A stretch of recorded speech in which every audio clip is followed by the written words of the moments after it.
Hello there, welcome or welcome back to my channel, or if you're new here, hi, my name is Samantha and this is my channel where I talk all about books.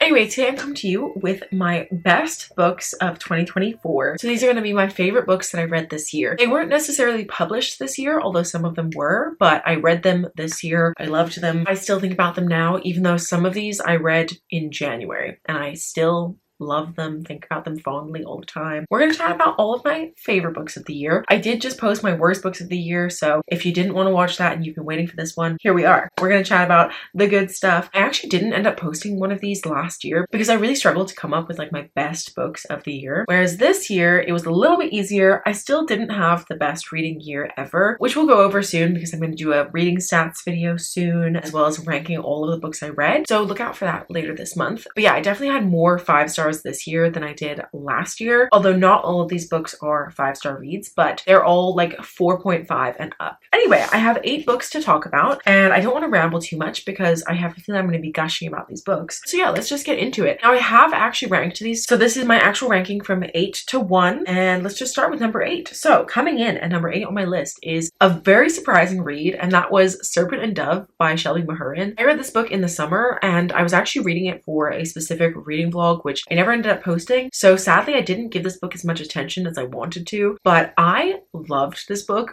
I was so surprised. It is basically a young adult, but I would say it borders on new adult in terms of the characters' ages and the content. I would say it's more new adult leaning fantasy romance following a witch and a witch hunter. And basically our main character Lou is a witch and she lives in this city where being a witch has been outlawed and it's very dangerous. And Reed is our witch hunter. And basically, due to some circumstances, they end up having to get married, and obviously he doesn't know that she's a witch. She's trying to hide the fact that she's a witch, and it's just so fun. I just loved this book and I was really surprised because I hadn't really heard anyone talk about it since it came out, which was in 2019, so it's been a long time, but it's quite hyped at the time. But yeah, I haven't really heard anyone talk about it since, and I only read it because it was like on a previous 5-star predictions video that I did, so I wanted to like finish all the books for that. And yeah, I was so surprised, and it was such a quick read as well. This book is like over 500 pages and I read it in 3 days, and it was when I was working, so like every lunch break, every night after work, I was just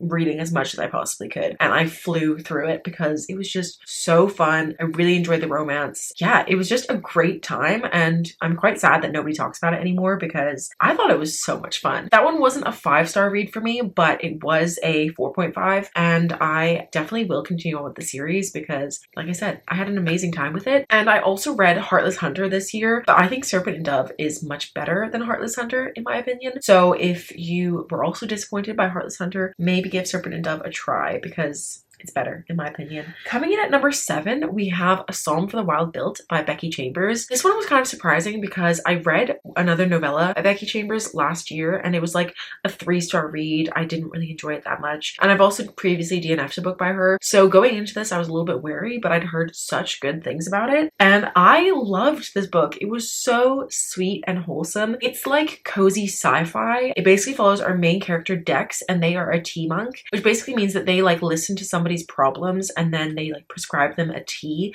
to help like deal with their problems. It's kind of like a therapist in a way, but yeah, basically that's their job. But they're kind of fed up with it and they want more from life, so they decide to go on this trip. And when they're on the trip, they end up running into a robot, and basically I think it's 100 years prior to the start of this book, robots and humans coexisted and the robots sort of worked for the humans, but they all decided like, no, let's not do this anymore because, you know, you're being taken advantage of. So the robots left and they said, you know, when we want to make contact again, we will do it, so don't come looking for us. And on Dex's travels, they happen to come across Mosscap, who is a robot who has been tasked with finding out what humans need. And this is just such a wholesome, sweet story. I think this book is perfect for people in their 20s, although not just people in their 20s, but like really at any stage of life when you're feeling lost and like you don't know what you're doing. This is just like a warm hug, and it's got a lot of like existential conversations, but not in a way that's like anxiety inducing. It's just in a way that's like understanding and that makes you feel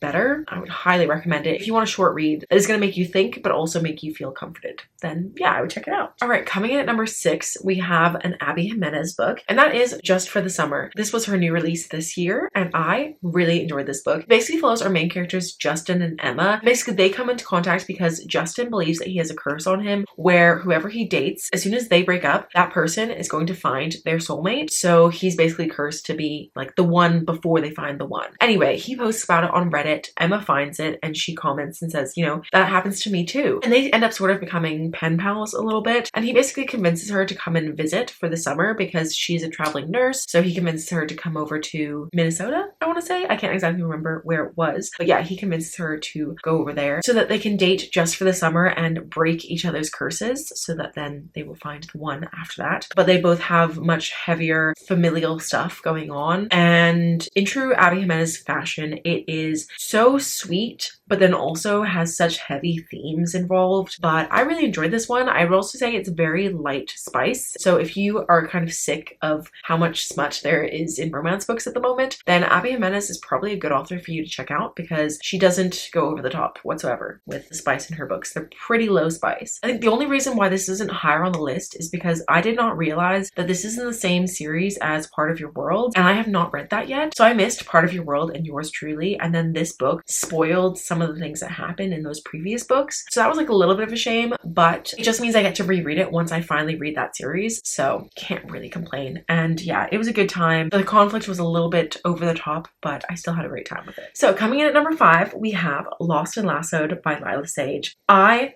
loved this book. As you can obviously tell, it's on this list. I read Done and Dusted, which is the first book in this cowboy romance series. I read that in January and I thought it was okay. I give it 3 stars. Then I read Swift and Saddled. It was even better. Then I read Lost and Lassoed, and oh my god, Lila Sage has she's found her groove. And this book, I loved it so much. This basically follows our main characters, Teddy and Gus. And basically Teddy and Gus have known each other forever because Teddy is Gus's little sister's best friend. So they've known each other forever and they actually really do not get along. They kind of hate each other. And in the beginning of the book, Teddy loses her job and she really needs to find something to make some more money. And Gus has a young daughter and he co-parents with the girl's mother, but she has to go away for the summer. So Gus is taking on a lot more responsibility, and he's also taking on more responsibility around the ranch. And so he reluctantly hires Teddy to be the babysitter. So they end up spending more time together. Potentially some feelings grow. I really loved this book. This is everything that I was like expecting from Heartless by Elsie Silver. Everyone raves and raves and raves about that book. I didn't like it. I thought it was not good. I didn't appreciate it as much as everyone else seems to. So going into this one, I was a little bit wary because the plot is very similar, but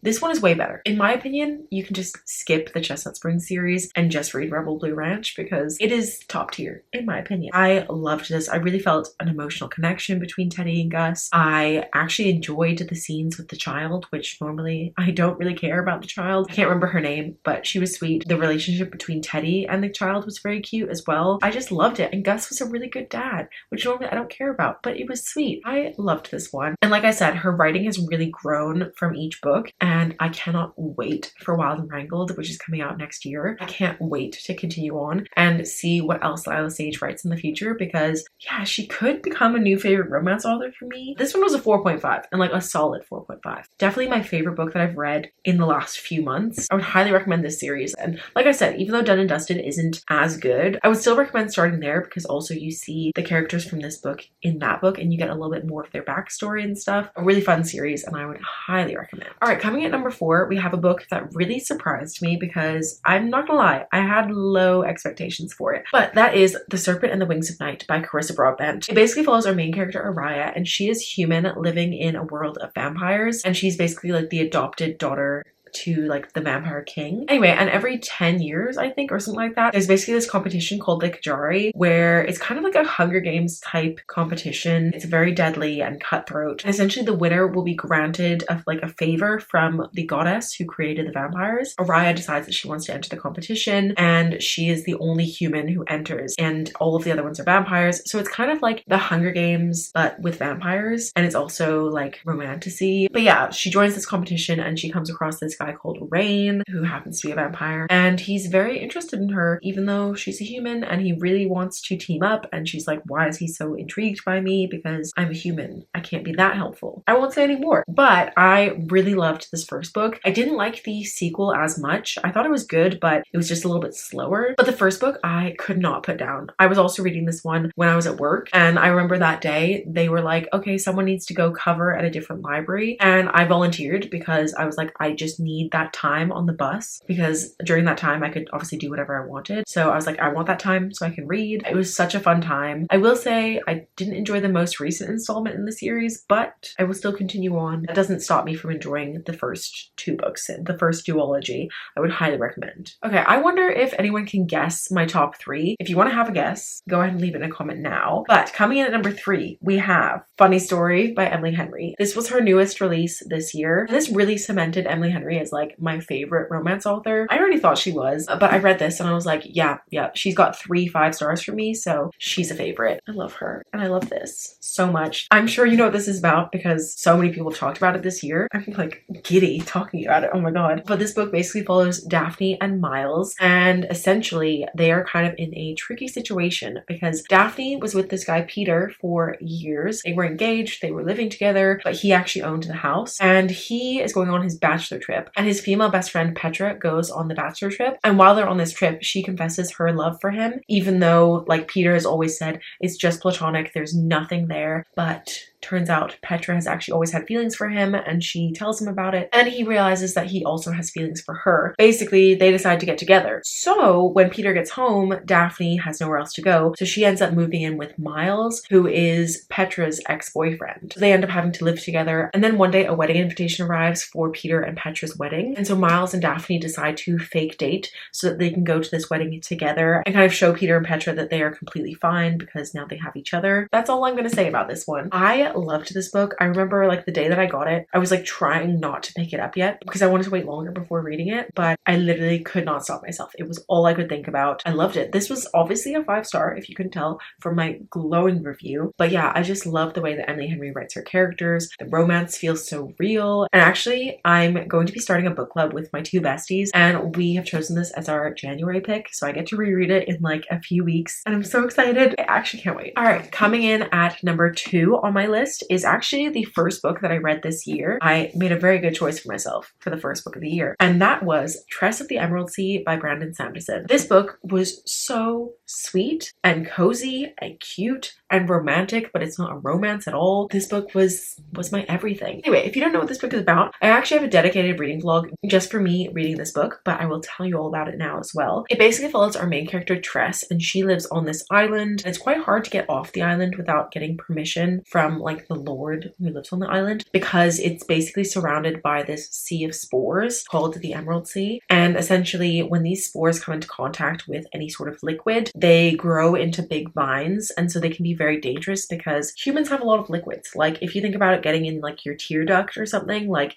you are dead. So it sounds like it could be very gruesome, but it's not. I'm not a gruesome girly. Essentially, Tress is in love with her best friend, who is called Charlie. And one day Charlie mysteriously disappears, and everyone kind of just accepts that he's just moved away. But Tress knows that there's more to it, so she decides that she's got to escape the island and go and hunt for Charlie and find him and rescue him. And apparently this is like Brandon Sanderson's interpretation of like The Princess Bride, but as if it was told from Buttercup's perspective. I think that's her name. I'm not gonna lie, I haven't actually read The Princess Bride or seen the movie. If you like that, I think you would enjoy this, judging by the comparison that I've heard in the past. She basically just goes on this adventure, makes friends along the way, and goes to rescue Charlie from the evil sorceress. And this was just amazing. Such a good way to start the year with a 5-star. Like I said, it was so romantic, but it's not a romance. Obviously, Charlie and Tress are in love. And something that I really enjoyed in the beginning was like, she loves mugs and Charlie knows this. And before he goes away, he's like, I'm going to send you a mug from everywhere I stop. And it was just like so sweet and wholesome. And yeah, he also wrote this book as like a love letter to his wife, and I just think that you can feel that so much in this book, and it's so good. If you haven't read it, you really should. You can read it as a standalone, or you can also read it as part of the Cosmere, which I don't fully understand what the Cosmere is, but I'm starting with Mistborn, even though I've read this one. But I will come back to this obviously in the future, and next time I will be tabbing it. Trust me, this will be fully annotated at some point in time. Number 2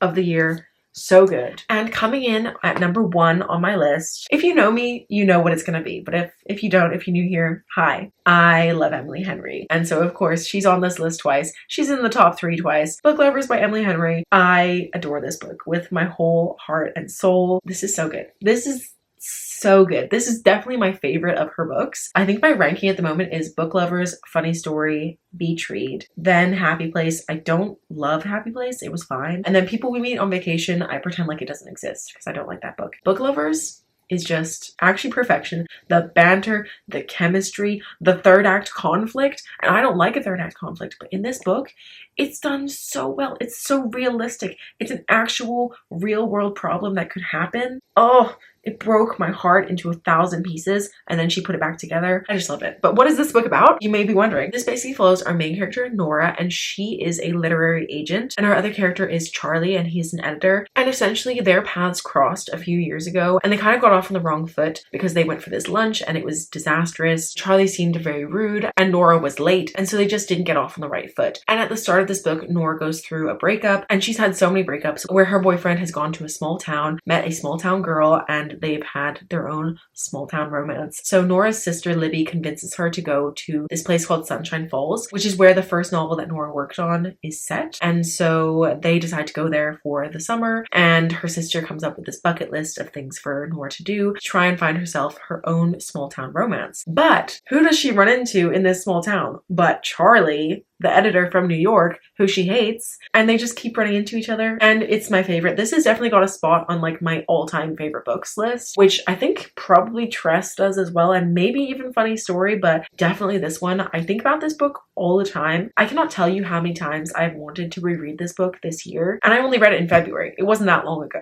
but I think about this book way too much. I love it so much. Obviously, it's number 1. This was my favorite book of the year. Yes, those were my 8 best books of the year. Please let me know what your favorite book of the year was down below. I would love to know. If we have any overlap, I would love to know. That is all that I have for this video, so thank you so much for watching. I hope you liked it. If you did, please give a thumbs up. If you're new here, feel free to subscribe down below. And if you made it all the way to the end of this video, please leave me the like smiley face with the hearts around it, that emoji. It's like my favorite emoji to use. I definitely overuse it. Yeah, leave that in your comments so I know you made it to the end. Or if you don't know what to say, just leave me a comment with that emoji. And yeah, I will see you in a couple days with the next Vlogmas video. So I will see you then. Bye!